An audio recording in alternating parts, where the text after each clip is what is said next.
of June 2000, the 5,000th WED student entered the WED program. But in the next several years, enrollment growth slowed. The same technology that had fueled WED's growth also encouraged the development of distance learning programs at competing colleges and universities, and the competition became fierce. To sustain enrollment, and always on the lookout for new markets, the college began exploring opening the women's external degree program to men as degree-seeking students. I have to admit that I was not enthusiastic about that idea at first. And Gordon Aftel are sitting in the back row. Because I thought perhaps that enrolling men as WED undergraduates might diminish our focus on and our attractiveness to women. But at our trustees' request, we undertook research into all other currently existing women's colleges in the United States.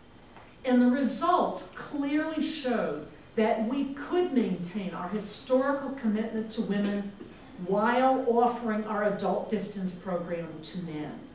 And WED, after all, had already been enrolling men with degrees in the teacher education or the teacher licensure program for more than 10 years. The college's Board of Trustees approved this change in May 2005. Won't you come and sit down? There's plenty of spaces here. Come on. And WED was renamed the Woods External Degree Program that summer.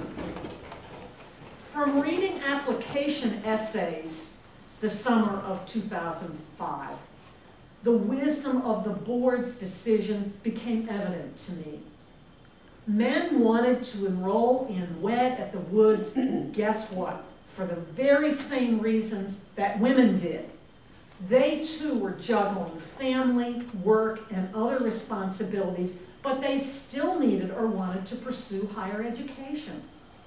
Some were the husbands, brothers, or sons of WED graduates, and they had seen firsthand how WED worked for their loved one and how she had benefited personally and professionally from a Woods education.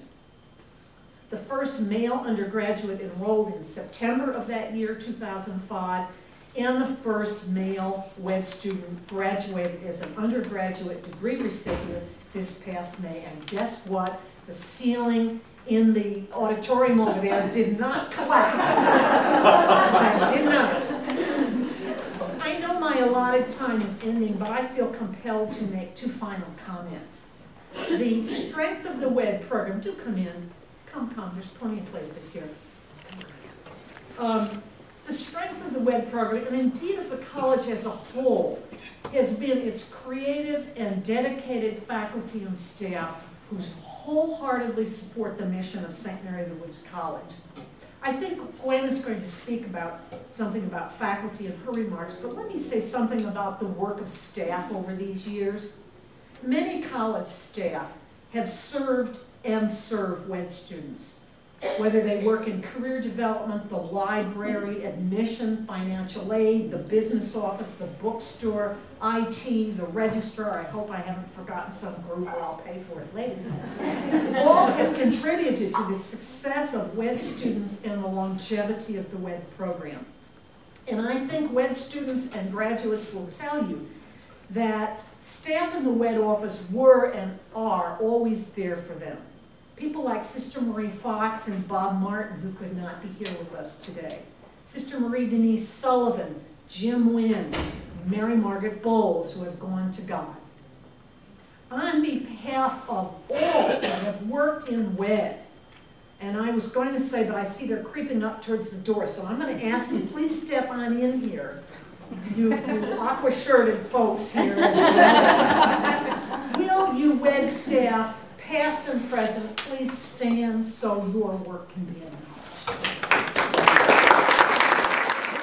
I want to say, if you have witnessed what the WED program has meant to a student, if WED has helped you grow, if your vision and your commitment to others have been expanded here, pay it forward. As you are able, please give or keep on giving your time, your talent, your treasure to St. Mary of the Woods College, so that a Woods education continues to be available to students, whether they are campus students, WED students, or graduate students, for many years to come. Thank you.